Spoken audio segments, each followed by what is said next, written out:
I love our intro music. Every time. So cute. It's like so cute. We're cute. This intro is cute. The music is cute. Like it's just a vibe every time. I love it. I love it. But welcome back to the cup. Or welcome to the cup. Hopefully y'all have already been here. But welcome back to the cup, the Currently Unnamed Podcast, where the tea is piping hot and we are ready to spill. I'm Logan Murphy, once again without a creative intro. I'm alive and breathing. That's my intro. Hi, I am Lana. I am the resident diva, the season's, the seasoned one, if you will, but still fine, still cute, still piping hot, just like the tea we're about to spill. So, welcome to the cup. So that means me. Hey, baddies. It's Tajja the Fatty, here to give you some tea for you and me on a beautiful episode for the Penthouse period. I'm so excited. Here with Logan and Lana. And we're just going to get down to it. Penthouse is back, y'all. It's here. Back, baby. Yes. It's been a hot minute. It's been going through some things, but you know, you can never keep a good thing down. Nope. And Penthouse is back, so we're going to talk about it, and we're going to get into it like we always do. But first, please make sure you follow all of us on Twitter. If you're not following the Cup Reality on our Twitter or our personal Twitters, I don't know what you're doing with your life. I don't know what you're doing, because we some baddies that you want to follow on Twitter. So follow us on Twitter, and you will never miss the episode of The Cup when it goes live. Period. And eventually we'll be on Twitch as well. You know, when we start doing live streams at some point in the near future, we'll be there too. Go follow there. Be ahead of the curve. Probably for what? Celebrity Big Brother is probably the first thing we're going to do live. Maybe. We haven't talked about it, but probably. I'm so excited. I can't wait. The logo dropped, and I was like, it's coming. Heaven. It's coming. I was so ready. So much is happening in February. I'm like, February is about to be very busy. And I'm like, but yes, Penthouse is back. And we're here to talk about it. We're here to talk about 5 episodes that we kind of have already talked about, and then 1 episode of new content, because we had already seen most of all of this go down. So we are going to be discussing the first 6 episodes of the season 4 of the Penthouse. Words are difficult today. It's going to be one of those days. But yeah, so y'all may have seen in the time in between Penthouse doing Penthouse-related things and all the changes and everything like that, we moved podcasts. But we did talk about all of the episodes that were previously dropped on the Fallout TV with Jordan Legacy. So go check that out. We talked about all of the things there. We had a couple special guests. Lana was on. Tajja was a main correspondent there. We loved it.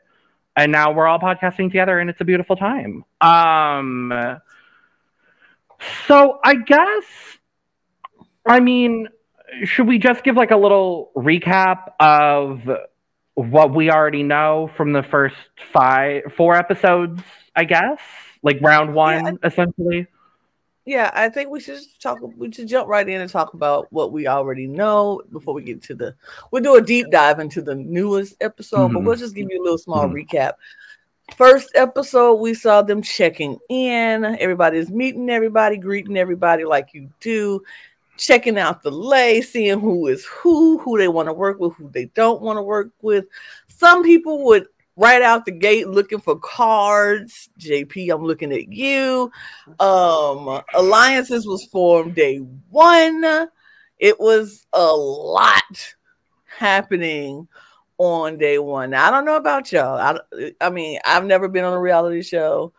I'm sure the excitement is very much like, right, you just ready to jump right in and do it.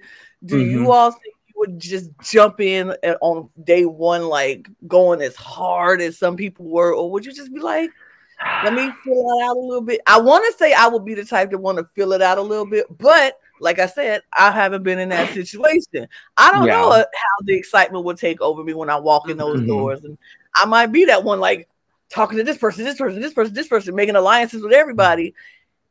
But how would you all react in situations like that? What y'all think? I want to say that I would be the kind of person that would be very chill, just like getting to know everybody. But y'all know I would be the one running around trying to find cards. Like point blank, like, I'd be the one running around like talking to everybody. I know I would be that person.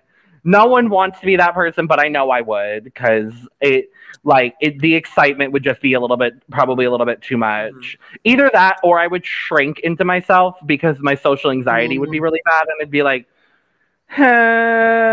new people. So it's like one or the other. It's the extremes of the situation.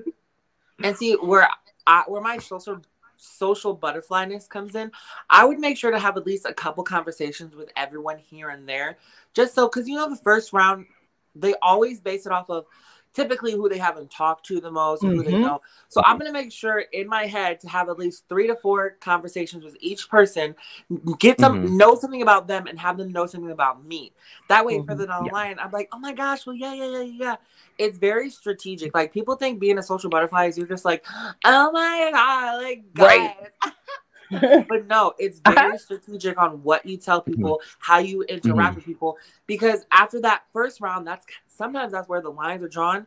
And if this person I was telling, you have a chihuahua too? Oh my gosh. If that's the person who wins, I'm like, girl, oh my God, I know he's gonna do that a little bit. Like, that's how you have to navigate it. Yes. Everybody want to get down and talk about social strategies, social qualities in the game, and it's underrated. People don't do. That's a strategy. You have to be strategic in who you're being social with. Either you're going to be overly social where everybody feels like they're good with you, or you can be just enough social where people feel like, okay, they're not being, they're not too much. Or you can just be like, you just can't be antisocial and nobody want to deal with you. The way people nitpick first rounds, like you say, it's all about who did I talk to the most? Who did I talk to the least? What did I like about this person? This person rubbed me the wrong way. So you have to be very strategic in who you talk to and what you talk about. So being a social player is also very strategic. But yeah. So that's why I usually make it pretty far in games, but I'm always like, competitions is where it whoops my ass. Me too, baby. But I usually make it pretty far in games. Especially with newer people that don't know me, to where I can like. So I'm excited. Same. But yeah, so we saw them all talking and meeting each other, and so they went out to play the first game, which was the water balloon snap. 12 hours later, right? 12 hours later, like sure shot or what? Oh my God. I think that's what it was called. Sure shot, yeah. I think so.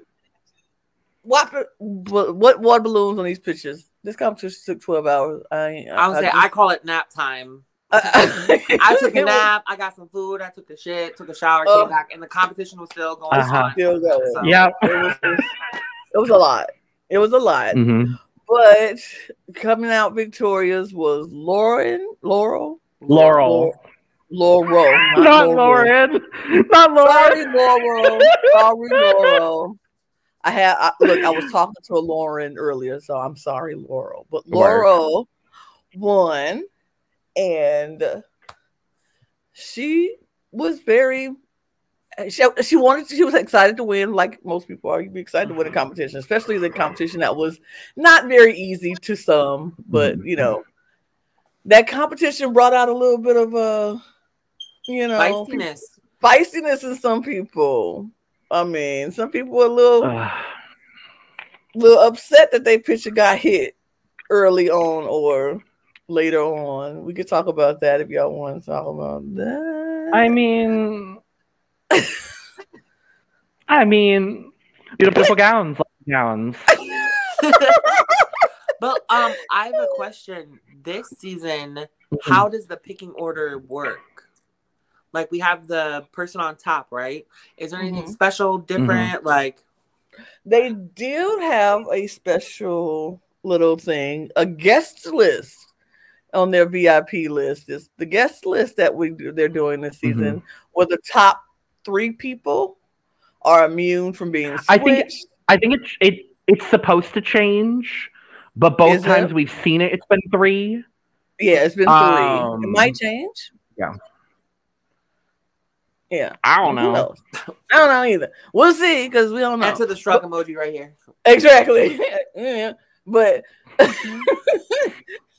the top 3 are immune. They can't be switched. They can't, whatever power is used, it won't be unleashed on them, I guess. So that's something that we hadn't seen from the Penthouse before, which is that'll spice it up, definitely. That's definitely, because you have to start thinking about now, who do I, who's the really close. But does that put your cards on the table also? Because it's like, who are these people that's closest to me in my alliance? I don't want them to get switched or anything, so I'm gonna put them in the guest list, which is start making people like, oh, okay, I see. And the thing is, what if you have a person of a 5-person alliance? You win. One of those people ain't going on the guest list. They get the back door entry. They're going around the corner. Yeah. So that shows where they stand in your alliance. Like, you feel like I am not the strongest in your alliance, so expendable. Expendable is the correct word. And anytime you think, I don't know about y'all, but for me, anytime you make me feel expendable, I start playing like I'm expendable. Yeah, I have no loyalties to you anymore. I have no loyalties to you. Once you make me feel like I'm an expendable player in this game, I'm like, well, okay. Yeah. Then I don't need to work hard for you, because you're not working for me. Yep. So it was an interesting situation, because Laurel winning, when she's doing her guest list choices, she basically goes like, they had like a final 6 sort of situation in the competition where they were like, oh, we'll all rank each other high, yada, yada, yada, this, that, and the third. And then when it comes down to the guest list, she ends up putting Phaedra, Audrey, and John on the guest list, and then puts Edmund and Xena right below that. So like we were talking about, like, not necessarily that they were an alliance, even though from the trailer for the newest episode that's coming out tonight, we'll talk about it. It does seem like people are kind of perceiving that group as like an alliance based on the way that Laurel kind of showed her cards a little bit in this first VIP ranking. But because perception is reality, as we know in these games, like that's just how things are going. But yeah, I understood her reasoning, being like, I'm gonna stay true. This is me showing that like my word is worth something at the very least. I thought it was a good move from Laurel. Her verbiage and the way that she like talked about it maybe could have been a little bit better, now that we're seeing sort of the perception of this like 6 that isn't really an alliance. But yeah, and then there's more rankings, and then we get a bottom 5. Who are the bottom 5?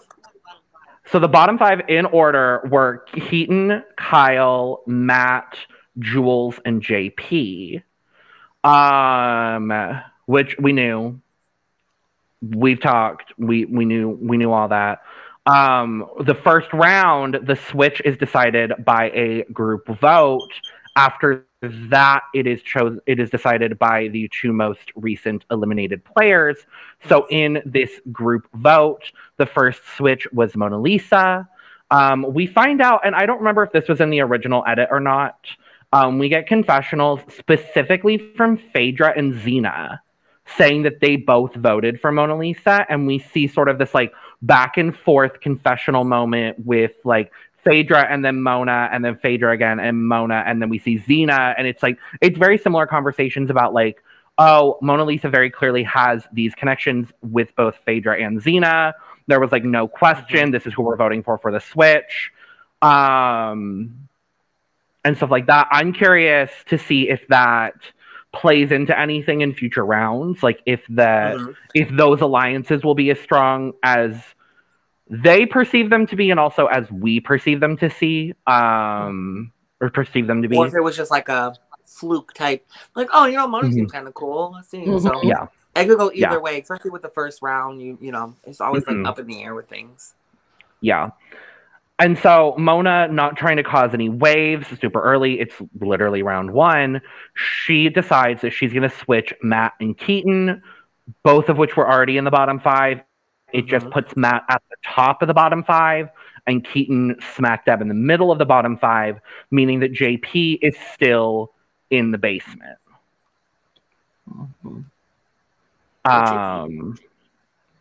I mean, he kind of did it to himself, though. He did. He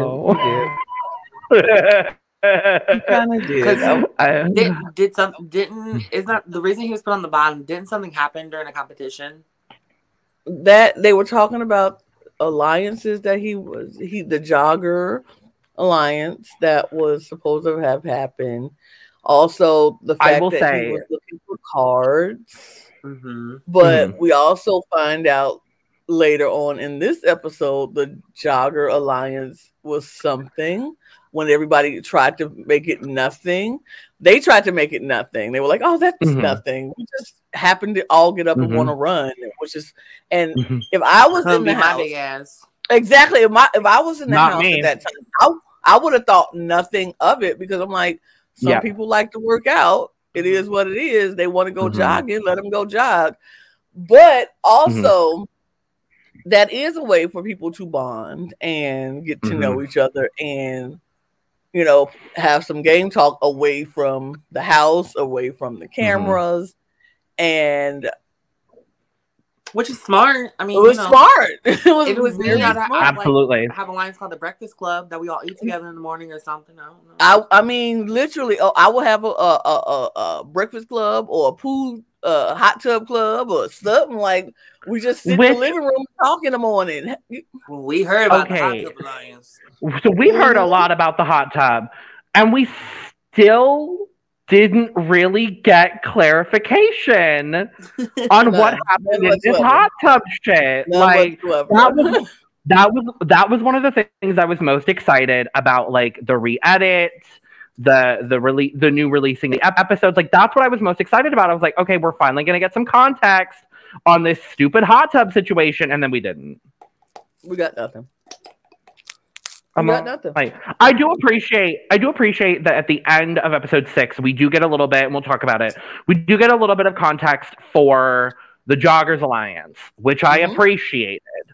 But I'm like, either like, and I mean, at the end of the day, if the confessionals weren't recorded about it, then the confessionals weren't recorded about it.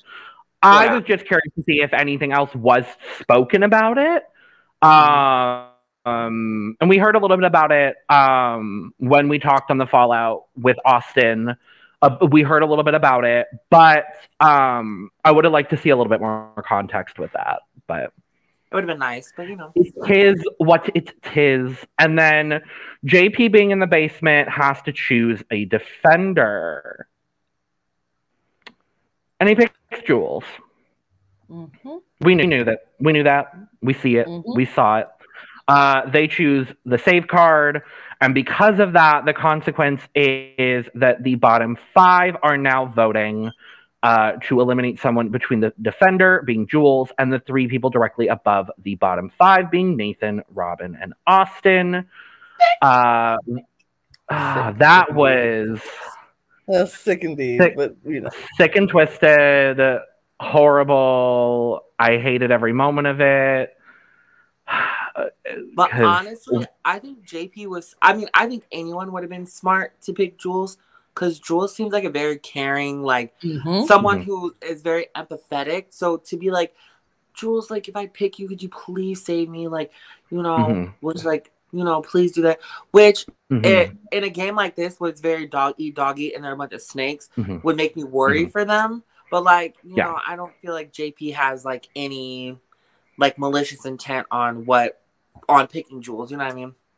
Yeah, completely agreed. I would have picked Power though, but that's just me. But okay. You would have picked. I mean, you would have pulled a Derek. You would have pulled a Derek. I would have like first round. I'm not saving you for what? I need folks to get out of here. If JP asked you, would you have told him the truth though? Would you be like, "I'm picking Power, don't pick me"? Yeah. Because I know Derek did that, and that kind of put a target on his back. I know I played a mini, and Val told the person she got picked as the defender, and she said she was going to save them. She chose Power, and that instantly put a target on her back. I think she went the next round or the round after that. So like, I probably would tell you because, like, if I don't want to make that decision, I'll say that. Like, if I don't want to make that decision, I don't want to have to choose. If I say, I'm like, I'm gonna pick Power, so don't pick me, unless you're ready to go, because I'm gonna pick Power. Yeah. And I'll be honest, but if it's somebody who I kind of want to see go, I'm like, no, bestie, I'll save you. Absolutely. Right. What? No, totally. 100. So Jules did pick save, right? She picked save. Save JP. Which I feel like I personally like, because I like JP. I felt like he just was a victim of overplaying, coming out too hard, too fast, and very wet on the nose. Yes, very much. And it was just like wet behind the ears. Sorry, wet behind the ears. Yep. But like, I don't fault him for that, and I really wanted him to get an opportunity to play more, because I feel like he could have overcome that. So I was glad she saved him. Although I felt her saving him put that target on her back, which is ugly. is brutal. Lana, they. Did I say she? They. You did multiple times, my dear. Sorry. They. Sorry, Jules. They. It's all good. I'm sorry, Jules. I know it's they. I know it's them. It's they. And I know how upset you get over that. So I'm going to apologize to you now, just in case you're watching. But let it know, Lana did apologize, and she's going to be doing it for her. So don't come at her reckless. And this is for anyone. If we make mistakes on whatever, we apologize, move forward. It's not malicious. Lana's not a malicious person. I can be. So please watch anybody. This is for everyone. All 12 viewers, though. Anyone, the opinions are what we say. Not you say 12 viewers. Excuse me, we have messed up. Ma'am, we have more subscribers than that. Right. Well, no, yeah. But just be respectful about it, because we do get ghetto over here. It ain't nothing. But anyway, continue on. Sorry. Yes, that did put a target on their back, I feel. And but I don't think they should regret doing that, because I feel like that was the right choice to make at that time. Well, and they also seem to have a very good relationship with JP from the little bit that we saw, and like from what we heard, like it seems like they had a really JP was one of the people that they had, like they were like, this is a person I want to work with. Like there's no reason. They even said in the room, they were like, this is an incredibly easy decision. I'm saving JP. Like I have no reason not to save JP in this moment. Because then also we have to recognize as well, they were in the bottom 5. If they eliminated JP, that's a higher. You move from a 20% chance of being voted out to a 25% chance of being voted out. Yep. So like, and that also influences when it comes to now the voting between the defender and the three above the bottom, Nathan, Robin, and Austin. Like, immediately everyone was like, well, we're not voting, especially in the well, it was only the bottom 5 voting. They're like, we're not voting Jules because then it's one less person. Like, we have a better chance of going home in the actual vote. So I definitely think like everything that happened was like the correct move for everyone to make at that time. It's just unfortunate for Jules that they ended up in that position and it ended up putting a target on them. But we see the first instances of good old Nathan's Oath Keeper tattoo. Baby. And we're going to shade the fuck out of him because he's a co-host here, so we're going to shade the fuck out of him every time we can. I'm just saying, I did not know Nathan before this. When I watched this episode, I did not know Nathan. And as I watched that episode, I was like, this man right here is something else. I don't know him, but he is a mess. And this tattoo is getting on my dang nerves. Like, if he talk about this Oath Keeper tattoo right here on his arm one more time, I don't care what that tattoo means. Right here.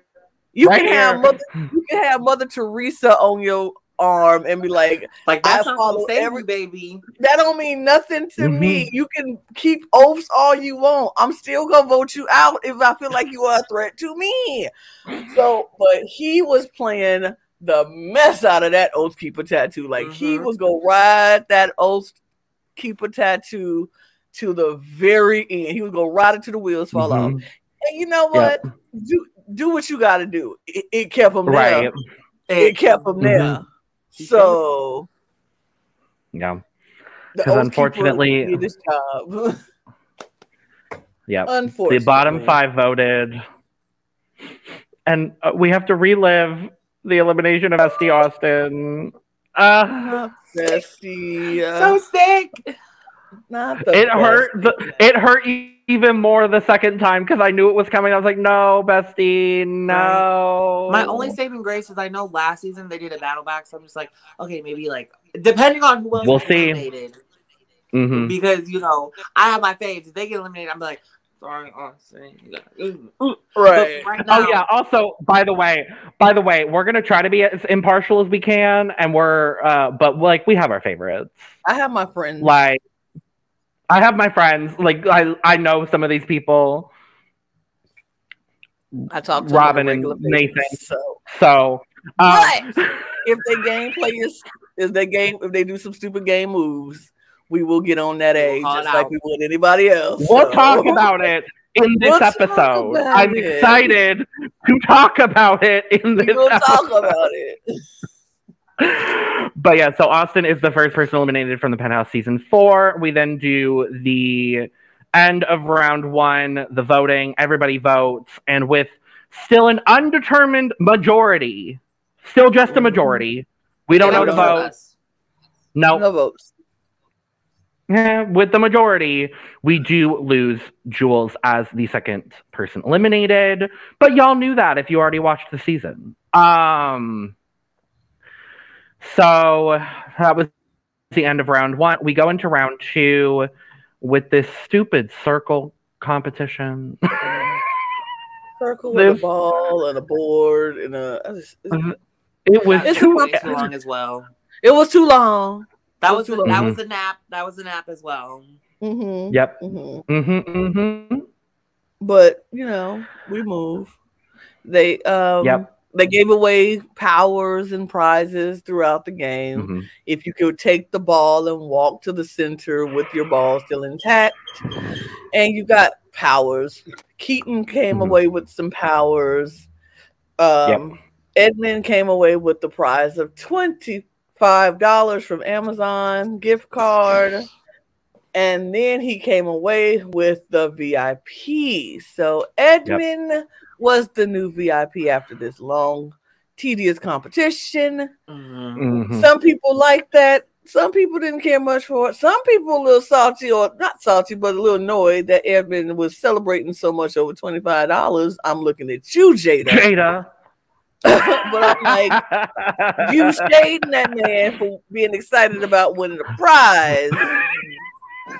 And like, I get it if you're like, oh, okay, calm down, sis. It's not that big of a deal.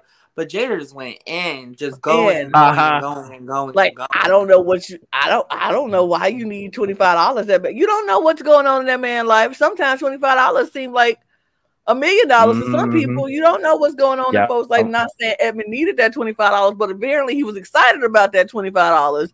Don't be crapping on nobody because they're excited about right. Just make a shitty comment and move.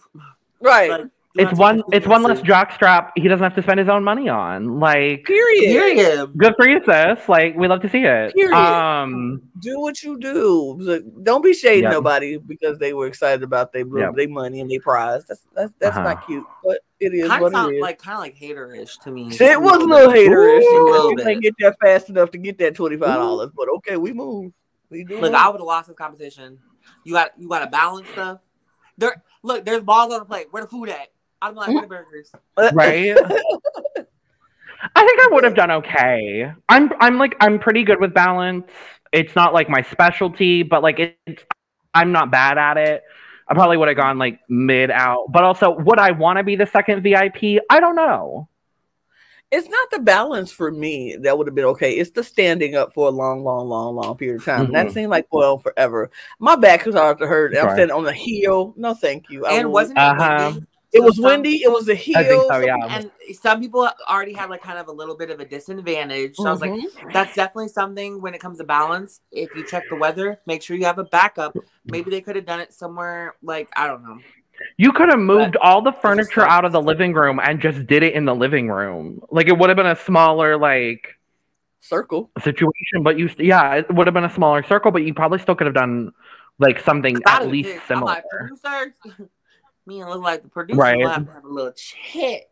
It's just the equal playing field because, like I said, some people were on a slope and some people were on level ground, so it was kind of like, I guess it was just like you just have to deal with it, and then of course the wind and the elements and things like that. But the game went on. Edmund won, and he was the second VIP of the season. And we go there's like a little scene outside, but we go basically into the VIP rankings like very quickly. A little talking in between. A little talking and a little, people milling around trying to figure things out. More talk about this Jogger Alliance happened at that point. And then, people were trying to figure out who was looking for stuff. And JP went out and told everybody what his card was. He told everybody what the card was. He was like, this is what it is. It's no big deal. We forgot about that. Yeah, because that was he was like, this is my card, but I'm just gonna burn it. And I'm like, okay. Sure. We also forgot to talk about JP thinking he's on The Amazing Race and running when he got the fucking card. Right. As if the camera crew ain't finna follow you, homie. So that happens. So then everyone already knows. And then, Edmund knows. So Edmund tells a bunch of people. And it's just like, it's just, there's a lot going down on JP's shoulders. My poor baby. At least he's nice to look at. Yes. But then Keaton, we can't let that go without this episode where Keaton actually made a move to save himself, which was I thought was a really good move for him because he would have been in the bottom. He would have been in the bottom, but he made that move, making that deal with Edmund and securing his spot not only safe but in the guest list, so he was immune from anything that ever happened. So him making that deal with Edmund, I thought was the move of that episode, and that saved Keaton. That shows what kind of game player he is. And if people ain't watching that, I don't know what they're doing with their life because he took his power. He took his power, which was block vote. But he gave it to Edmund in front of everybody. It was like, made the deal. It was like, I will give you this power if you keep me safe. And Edmund was like, I respect that you're not willing. You read the power. You told me exactly what it is. And Edmund rewarded him by keeping him safe and keeping him safe from anything, not just keeping him in the, I just said, put my block in there before I give you this card. Put my block in first. Right. As you're pushing it in, I'll hand it to you. Right. And like I've played games with Keaton before, and you can't say he's not a good game player. Mm-hmm. Like sometimes he gets caught up in like in different situations, but you can't say he's not a good game player because him very similar to me, like we do what we have to survive. Like I would consider myself a fairly like scrappy player when it comes down to it. Like I'm going to do whatever I need to do to survive. Normally it doesn't work out for me. Normally it works out for Keaton. And in this case, it's just one of those cases where, like, was he ever going to use this block of vote? Maybe, probably, I don't know. Like, if he was in the bottom, sure. But now he's giving this away, like, in front of everyone, putting a bigger target on Edmund and securing his own safety, period. Exactly. The strategy behind that, I was like, that is a strategic move right there. Mm-hmm. That is a top tier strategic move for him in this episode. Mm-hmm. So I was so like impressed with that, and I was like, Keaton did what he needs to do in order to keep himself safe, take the target off of him, and put it directly onto Edmund. And so now Edmund is not only the VIP, but now he got a power to boot. And it's just like, and everyone knows what it is, and nobody's looking at Keaton. Nope. So kudos to Keaton for this episode. I just wanted to say that. Yeah. And then Edmund kind of opens up this whole VIP ranking as basically just a Socratic seminar, and is like, does anyone want to give me things? Does anyone want to like tell me why I shouldn't like rank you low? And I'm like, this was an interesting way to go about this. I don't necessarily know if I would have done that personally. I probably would have done like the one move with Keaton. Card, I wouldn't have asked for other people. Like it's just kind of like power trippy to me, to where I'm like a little, you are the top for this round. Like chill, chill, like like HOH itis, and so Big Brother. It was a little bit of that. He ends up 2 spots in his guest list end up going to Laurel and Nick, which I thought made sense. I mean, Laurel put him at the top of towards the top of her rankings in the first round, so he's repaying that favor, and he says so. Nick offered him his Switch, I think it was. So sure, cool, whatever.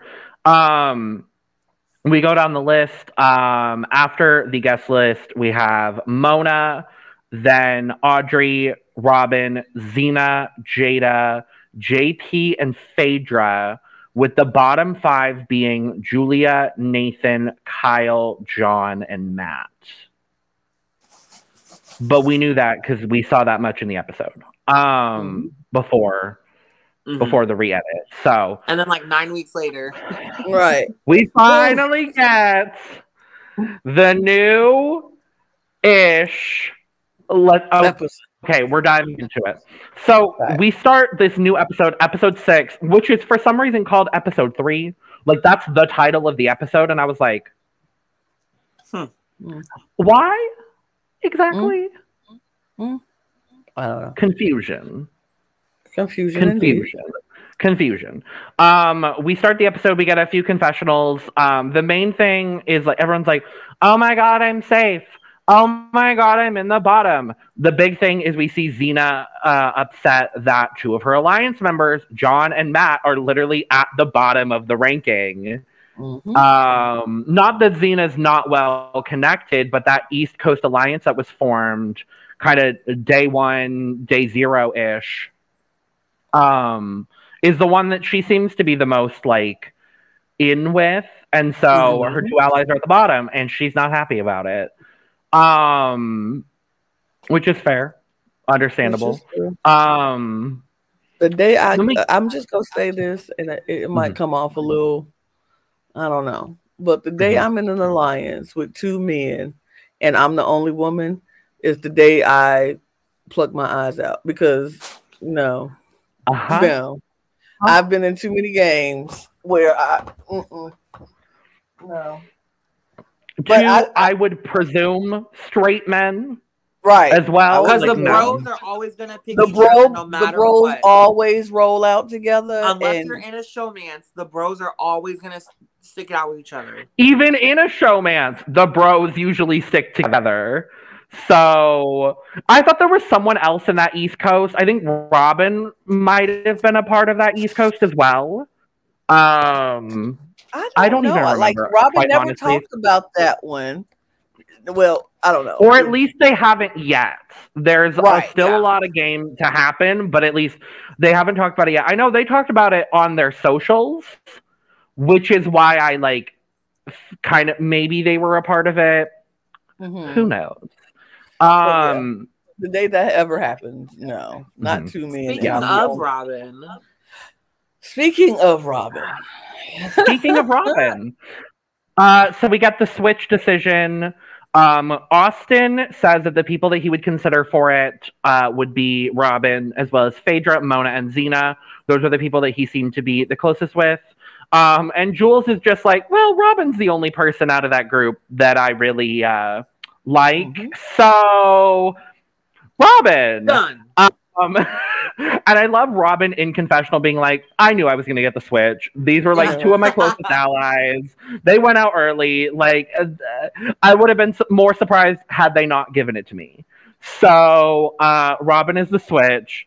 And immediately chaos, confusion, all of the stuff. Robin gets up and they're like, okay, bottom 5, you need to tell me why I should switch you and who I should switch you with. Do we think... hot. And then we'll talk about what ended up happening because, Robin, I'm looking at you. But the concept of this, what do we think about the concept of, as the switch, round 2, straight up just being like, who should I switch you with? What do we think about that idea? Drama-wise, it's like, yes, give us mess, give us gameplay-wise. I'm like, I think that was shooting a little too hard, too fast. Because you got those 5 people being like, okay, well, Robin obviously is here for the mess. I don't know how I feel like that. Mm-hmm. And the people they choose to switch, they're going to feel like, well, why did Robin say something? Are they going to do it? Are they going to... So it kind of just makes a little bit of a target. And I'm like... Yeah. Game... Like, okay, so this is the thing. We all know Robin. We've all played with Robin. We love Robin. We love Robin. This is what we expect from Robin as somebody who's played with Robin. Like, we know what Robin is going to. Robin is going to create chaos. Robin is going to create mess, and Robin is going to do it because it is fun for Robin. And I'm like watching it and seeing it. I'm like, it's what I expect. This is on brand for Robin. I get it. I love it. I know it, and I'm here for it.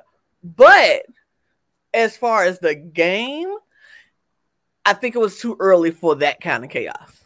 I think it was too early for that kind of mess without having a stable group who's going to be able to support you in all of that mess. Yeah. You know what I'm saying? Because if you're going to create the mess, you always need somebody to smooth over your mess.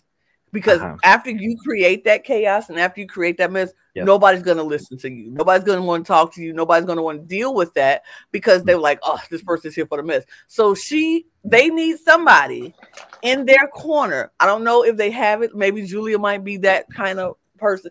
They need somebody to go in and smooth things over with people to get the target off of Robin. Because right now, that target is huge because that was just a lot. Yeah, we living for it. Yeah, people are like, yes, that was so much money. Robin's a baddie. Robin's great. Robin's this. But do you want to play with that if it's not, if the target is aimed at you? You know what I'm saying? You don't, because making those targets seem bigger by asking the people who's already vulnerable in the bottom to name names. Makes them even more vulnerable. So that's something I would never have done publicly. Yeah, I get it. I understand why they did it. It's fun. It was great TV. It was an iconic moment. I enjoyed it watching it. But as a player and there's somebody in the game, I wouldn't want to be a part of that. And I would have. I'm like, oof, they might have to go. The biggest thing for me is like looking at, and I guess this is kind of influenced by the trailer for the episode that's about to come out, the like Alliances trailer or whatever it was called. We see that, and we kind of heard it from the earlier episodes, that Nathan, Robin, and Julia have this Asian alliance. And so if Robin was positioned where like none of my allies are in the bottom 5, like it'd be so different. This, that, and the third. It would be so different. But looking optically at where Robin was sitting at that moment, 2 of their allies were in the bottom 5, and their other confirmed ally was in the guest list. Like, it didn't really seem like, I agree with y'all. I don't know if it was necessarily the right move to make right now. What I will say, though, is I think, having played with Robin, as we all have, I think Robin will have enough social capital to make it out of this without being damaged. And I think that's why they did it. They seem to have their ear in everyone's stuff for the most part. I would say maybe with the exception of, I don't know, like maybe Audrey, because I haven't really seen them interact. Laurel, haven't really seen them interact. But they have some sort of connection with pretty much everyone else there. And so I think because of that, like they're going to be able to get out of this situation unharmed. And I think they knew that, which is also why, like, let's cause some chaos. Let's stir some things up. Like, why not? The frustrating moment for me is that the only person who says a name like Robin asked was Nathan. And then they don't save Nathan. And I was just like, and also, so Nathan says that they should be switched with JP because JP was out while everyone else was eating dinner searching for advantage cards. Which, for I mean, me, that's like a good excuse, you know? It's not just because, I don't know, just I don't really, for me personally, I don't really need to like necessarily hear anything else unless someone has an even better argument. Like, that's maybe what I would have done. I mean, it shows that you mean what you say and say what you mean. Like, if you're going to go on this big tangent about, I need people to say names and blah, blah, blah. If you don't say names, you're not getting switched. Then if the person who didn't say names, you're not going to switch the... Right. And the one person that did say a name out of these 5 doesn't get switched, I don't know if that's going to be good for their game. That's the thing I have a worry about with them. Because their word is not their bond. Exactly. Not to mention that switching Nathan or Julia would have been perfectly fine because they're still in your alliance. So even if you didn't switch Julia, she wouldn't have tripped. I don't think Julia would have tripped because you switched Nathan, who is also in your alliance. You just said the person who said a name is going to be switched. He said a name. You should have switched him so people can understand. I am this. This is who I am. This is how I play. I say what I mean what I say. And if you say, if I say I'm gonna switch you, if you say a name and you don't, and you say a name, then I'm gonna switch you. If you don't, you still on that bottom 5. It is what it is. That's why I said I know it was for theatrics. So can't blame Robin for shaking the girlies up because Robin shake them up. Yeah. Absolutely. And then they confer with Edmund. And Edmund is like, you should switch Julia and JP. And so that's what they end up doing. And it's like, well, if you were going to listen, I don't know if it was their plan from the start to listen to what the VIP was going to do in that situation. But if that's what you planned on doing from the start, then like the theatrics don't necessarily make a lot of sense. Right. Unless, like, obviously there's a lot we're not seeing. And if they're more socially connected than what we think, then this, that, and the third. Like, it is what it is. so they end up switching Julia and JP. So Julia gets switched out of the bottom 5 into the 10th position, and JP gets switched into the bottom 5 in the 12th position, meaning that now the bottom 5 in order is JP, Nathan, Kyle, John, and Matt. Which is a lot. So Matt is still in the basement. I saw one of his tweets that was like, I'm excited. I've been in the basement for 9 weeks. I'm excited to get out, or something like that. And I was like, okay, Matt, like we appreciate the humor. So, unsurprisingly, Matt picks John to be the defender. Shocker. Bro. Shocker, no. I was just like, so typical, but okay. It makes sense for you. It makes sense for him because he knew his bro was gonna save him. So it is what it is. I would have did the same thing if I was in his position. It's interesting as well because we hear a confessional from Julia saying that Julia offered to be Matt's defender. Mm-hmm. And like she even says, this is the only person I would have offered for, which is very interesting looking at Julia's positioning. Mm-hmm. I think she's going to be able to kind of skate by as a non-threat for the time being. Probably end up in a lot of people's bottom 5s just because of like circumstance. But never the actual vote. But never the actual vote or the target. Mm-hmm. But yeah, so John, unsurprisingly, picks a save card, meaning that we are now left with, I believe it was 6 power cards and 3 save cards. Mm-hmm. Which is just something to keep in mind. People are gonna have to start shooting for his blood. Come on. Some of y'all are gonna have to start eliminating people. Like right. But yes, so because John picks the save card, we then get the power shift. So everyone other than the VIP and the guest list are now removed from the VIP rankings. The person in the basement, being Matt, is now placed directly under the guest list in 5th. And now the VIP and the former person in the basement have to go back and forth, placing people on the rankings, and the last place person is then automatically eliminated. And also, to keep in mind as well, the defender cannot be placed above the bottom 5. This twist is fun. I loved this. I love a twist like this. I hate the outcome. We'll talk about it, but I love this twist. Yeah. I didn't. I liked the twist. I did. I enjoyed.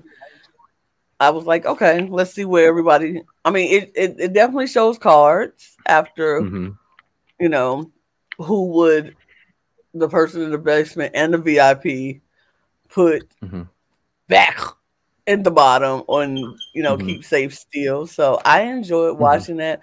I was kind of confused at for a minute because I'm like, are they going back and forth between Edmund and then Matt picks and Edmund and Matt? And I was like, okay, yeah, that's what they're doing. Yeah. But did it seem like you guys kind of was really the one who kind of everyone again? Right. Yeah, like, kind of. Yeah. I mean, it was supposed to be that, but I feel like Matt was just like, whatever you decide, man. Whatever you do, dude. I'm like, okay.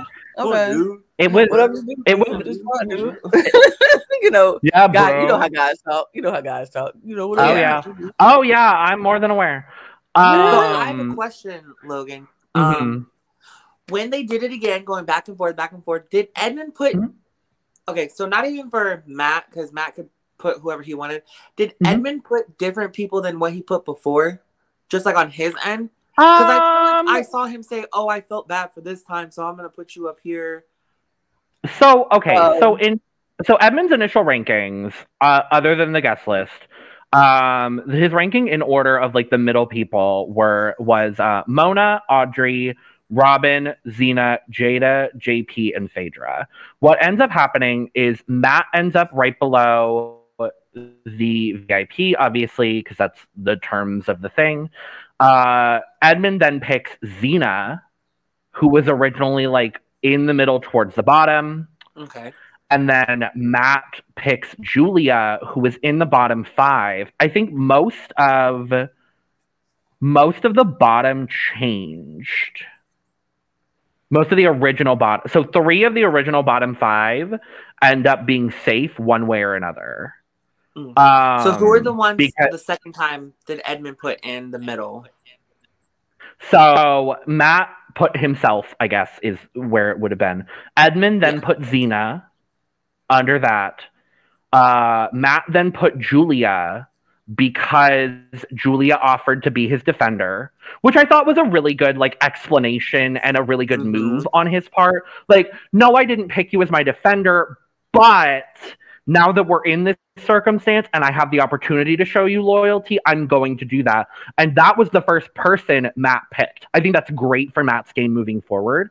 I think that's a very, people are going to know, obviously, that she offered to be his defender, but I think that's an alliance that could lay under the radar and actually do, something for both of their games, which is, 2 people I would have never put together in an alliance, ever. Never. But I'm here for it. We then see Edmund put Nathan under that because he put Nathan in the bottom 5 originally. So Nathan is safe from voting, right? Yes, Nathan is now safe. And then the last 3 placed, Matt puts Robin. Edmund puts Mona. And we see there's a back and forth where Matt is asking, should we put Mona? And Mona says in confessional that she overheard Edmund saying, I could go either way. That's not something you want. That's not something you want to say. Y'all smell that? It smells like beef to me. So then Mona is. I mean, go ahead, Lana. If I heard somebody say I can go either way with me, I'm be like, what? I'm like, no, you can't. Come this way. No, you don't go either way with me. Either you with me or you're not with me. Okay. So I understood the whole You're deciding my fate. Ain't no understanding. Ain't no either way, either or, right? But that's why I also felt like winning this VIP was probably not as good for Edmund as he wanted it to be, because all that did was paint a huger target on his back, because Edmund is such a big personality and he talks a lot and he is very exuberant and gravitate towards him. So right. You hear him say either way, damn, I thought we was a little better than that shit. Okay. Right. And the same thing with Nathan. He put Nathan in the bottom to put him in the top. I'm like, if I did something like that, I'm gonna try and still have the people I put in the bottom. So I'm not making any newer enemies. Yep. Exactly. But him doing that kind of made you feel like, damn, why aren't you being me? Why aren't you being me? Exactly. Because they ended up saving 2 more people out of the original bottom 5. The only people that ended up in the bottom 5 from the original ones were John and Kyle. Yep. And so Jada is the last person kept out of the bottom 5. So that's where that is cut off. And then when we get to the bottom 5, they both agree they're going to put John at the top of the bottom 5 because, John saved Matt, and that's quite literally, logistically, the highest they could place him. So we're putting him at the top. And then it's a bit of a debate between these last 4 people, being Phaedra, Kyle, JP, and Audrey. And we see Edmund say, well, I would go with Audrey or Phaedra. Which again, this is me not trying to be mean. I forgot Phaedra was in the game. She got just very Phaedra somehow got pretty girl. Phaedra somehow got less editing in the revamp than in the original. Yeah. Beautiful gowns, gorgeous. Beautiful gowns. I think she's great. I think she's lovely and wonderful. But the edit Purple Phaedra. the editor's not giving Phaedra anything. It's not helping Phaedra at all. You kind of forget Phaedra is here, and she fades into obscurity very quickly in this episode. She Phaedra? She Phaedra away. She Phaedra away. I mean, is it editing, or does she just not give much to begin with? I mean, I don't know. Cause like in the first few episodes, she was giving like we saw. I remember a lot more confessionals from Phaedra in the original. And this time we got like one in one episode, and then her talking about voting Mona as the VIP. It was kind of otherwise. I don't think we saw Phaedra at all. Phaedra didn't get a lot of like confessional time. Phaedra didn't get even a lot of screen time. Like we did not see a lot of Phaedra in this episode, which. I mean, every episode you can't show everybody. I get it. It's fine. Yeah. But if that is a inclination of why she was in the bottom 5, then it makes sense because we didn't see her. Maybe they didn't see her. Maybe she kind of stepped back a little bit in that round because we just did not see Phaedra. So I get it. Not saying, like we said, we saw a lot of her in the first edit in the first round, and we know who she is, and we know what she's capable of coming so close in that water balloon challenge. But this episode just wasn't for her, and so she ended up in that bottom 5. But she wasn't at the bottom; she was next after John. No, so it was Audrey, and then Audrey. they pretty much picked Audrey and Phaedra back to back. Like that's how it ended up being. Or Audrey went, and then Phaedra, Kyle, and JP kind of gave like their piece as to why they should be saved. But Phaedra and I'm sorry, I'm cutting you off. I'm sorry. Oh, you're good, honey. Don't worry. No, you're good. I was just gonna say Phaedra then gets picked, and the bottom 2 are Kyle and JP. Go ahead. Yeah.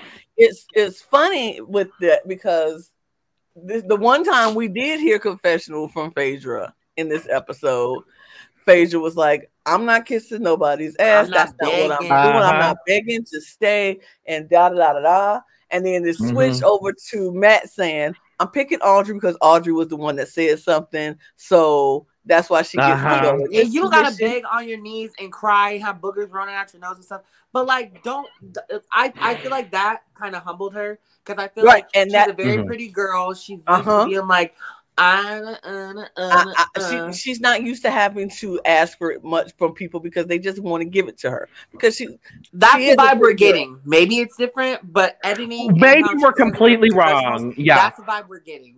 That's the character of Phaedra that I'm seeing. That's what she seems like a lovely person. Yeah, I mean, but even in her confession, it was before. It was like even during that game. Oh, look at my picture. It's so pretty. Oh, I am so pretty. My nails was tight. My hair was so. That's the character we're getting from Phaedra. So yeah, if you don't like what we're saying, maybe that you take that up with the editing. You take that up with the editing. You don't take that up with us. But. But in that, what I was saying was that was her confessional saying, I'm not gonna kiss ass, I'm not gonna beg, I'm not doing that because that's not how I play, blah blah blah. Flip it over to after Matt says what he says about Audrey, and then now she's I just want to say I'm a really good competitor. And I can be here for you. So that's what nobody's asking you, like you said, Todd. Nobody's asking her to get on her knees and beg and cry with snot running down her nose and crying and everything. We just want you to step up and say what your game is. Step up and say what you're good for. Why should I keep you over this other person? I don't need you to beg me. I just need you to make a good fat case for you. And so I think in that moment, it humbled her to see that you can't just stand there and look pretty and just get by. You have to actually play the game and say something. So hopefully we'll see more of Phaedra in the next round. Yep. Well, I think we'll see more of her in the next episode because regardless, she's in the bottom 4. So we'll see. So who was the bottom? Who is the lowest? Who's going home? So it ends up being between JP and Kyle. And because of this stupid Joggers Alliance, we lose Kyle. I'm sad. I really like him. He's a nice person. But that's literally why he was voted out. I follow him and on not TikTok the second Asian being voted out. Wait a damn minute. Wait, what? I said Kylie, the second Asian voted out of the last three. I was like, yeah, sick. And it's so sick. Go ahead, Lana. It's sick because, like, when Kyle gets eliminated, everybody's like, "Oh no, Kyle! He's so sweet. Oh my god, I didn't want Kyle to go. Oh, Kyle!" No. I'm like, Kyle is so sweet, but nobody wanted to fight for Kyle. Nobody said, like, I could have been. Even if it puts if you really want somebody to stay, you'll say something. But you ain't ready to put your neck out for them, then you don't really care that they go. So don't be acting like, oh my god. Here's my thing: when they do placements, the people can talk, right? Oh yeah. Because I'm fighting tooth and nail for every placement. You put this person, Lana. Then I'm like, you know what? I would look so cute behind Lana. Like, man. They put Logan. I'm like, look, me and Logan, we're both from Blah. I think I should go. I'm gonna say something every single time. I'm fighting you. One thing about games, you will not tell me I ain't fighting for shit. But it's just, it's so sad to watch Kyle go. It was sad. It's very few games in this world that I'm just gonna fall on the sword for people, but that was not good. That just, I would say something, but like if somebody would like, okay, for instance, let's just say they trying to it's between Logan and Tajja at the end, and I want Tajja to stay, or and I want Tajja to stay, but I'm hearing the conversation, and it's sounding like they trying to make Tajja go. Now, if I'm sitting somewhere pretty safe, I'm gonna be like, why would we do Tajja? Why? I mean, it makes no sense if Logan is a bigger threat. I mean, just throw it out there, little stuff here and there. I ain't got to put my neck on. I don't have to be like, I'll go instead of Tajja, but I can at least. Because I wouldn't let you. I'm like, Lana, get your ass back over there. So here's the thing. I wouldn't let either one of you get eliminated. I'd be like, it's fine, it's cool. Like, I get it. It's cool. I was just like, I can't lay down and like die. Like I'd like if it's between Kyle and JP, right? I'd have been like, I'd like pause for the cause. Don't put no blocks in there. Here's why JP sucks. And I'd have been like, he had the blah blah. He's on period. I'm like, if you save me, I will have your back. Like, you know what I mean? Like. Yeah, least, like Keaton, like episode 1, him talking to Laurel. I feel like he knew he was kind of like talking to a brick wall. All you can do is offer stuff. That's like the end. Like you can't just not do. You know what I mean? So I'm like, poor Kyle. Poor Kyle. I feel like he just didn't fight enough. As much as he was trying, he was just really too quiet in the end. And you know what? Sometimes I feel like that could have been me. That's me. Sometimes, like, I'll fight for as much as I can, but after a while, I'm done fighting, and it is what it is. Yeah. So I feel like, but like, I would have been like, I'm sorry, JP got to go because y'all already know what kind of player he is. He's running around with cards. I feel like it was set up that JP could have went. Like, I'm like, Kyle, you could have said all these things. I would have said. I think if it was if it was anyone else's decision, I think JP would have gone. But unfortunately. They wake up and jog every morning, so that's why. I'm like, that's why Kyle had to go. Don't do it. No. Or look, if I know I'm going, I'm blowing up everybody's alliance on the way out. I'm like, oh, so we're gonna let the joggers stay here? Okay. Yep. Yeah, I'm just saying, y'all better watch out for the joggers. They run. Runners. You better get up and run with them. Or they gonna vote you y'all out. Better jog. Jogging. I'm gonna jog your memory with what's early birds. I would have blew up the alliance on my way out, but yep. Oh, me too. But that's all. That's all we have, except for this alliance trailer that dropped. Which there were a few things. The Asian alliance of Nathan, Robin, and Julia. We see a little bit of talk about that.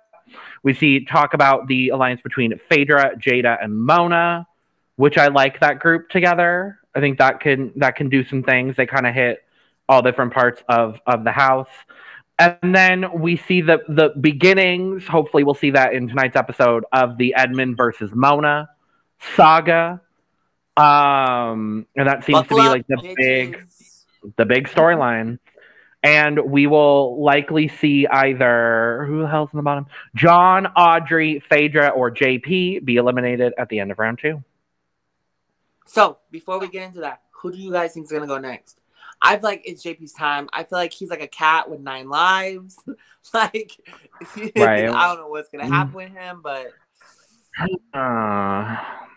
I could see it being either JP or Audrey, only because those seem to be the 2 least connected people. I think Phaedra has done well enough to connect herself with the people that have connections. Mm-hmm. So even if she doesn't have the direct connection, she has a connection with someone who has a connection to someone she doesn't.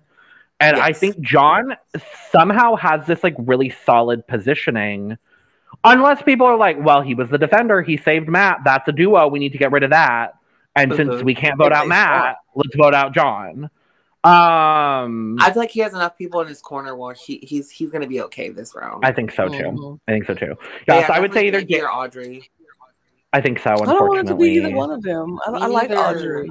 I like Audrey and I like JP. But I feel like if I was thinking about it, I feel like it's more JP's time than it is Audrey. If we're going by what I've seen. But who knows? Because is JP more connected than Audrey? I could see that. Audrey seems... JP for me is always going to be like a bigger target, maybe. Like, he's very easy to throw in the bottom week after week. Mm-hmm. Exactly, which is why you could keep him around. Like, it's an automatic, oh, I know someone I'm putting in my bottom 5. I just have to figure out the other 4. Yeah. Right. And you could even put him in the basement, and depending on who he picks as defender, now that his, like, I guess I would say, like, one of his number 1 allies, now that Jules is gone, like, he picks anyone other than, really, I would say Nick as defender, and I don't think he's surviving it. Yeah. So that's an easy, like, okay, cool, I'll pick a power, no big deal, by JP. Like, which is why I think maybe people are going to keep him around a little bit longer. But I can see that too. It's going to be interesting to see what happens, but we don't have that much longer to wait to find out. Nope. Because it's going to drop today at 9 Eastern, so... Woo! So yes, our episodes are going to be every Tuesday at 6 p.m. Eastern, the same time you're watching this now. That's when we're going to be dropping it. All that stuff, probably, unless it's a Wednesday. I don't know. It could be Wednesday morning. So it could be Wednesday and Wednesday, it's going to drop between those days. And the best way to figure out when it's going to be is to follow us on Twitter at @thecup_reality. Make sure to do that. We do our best to get weekly schedules out there. And by do our best, I mean we haven't done one yet, but we're going to. It's going to happen. One of these days, maybe today. Who knows? But that's that. We'll be back next week with more Penthouse. 7 or 8 more episodes to dive into. Oh boy. Cannot wait. Oh boy. Cannot wait. Yes. So with that, besties. Cheers. Cheers. Cheers. Goodbye. Bye-bye now. Bye now. Bye-bye. Goodbye now. Goodbye. Goodbye. Bye-bye. Bye-bye. Bye. Bye-bye. Get the fuck out. Get out of here.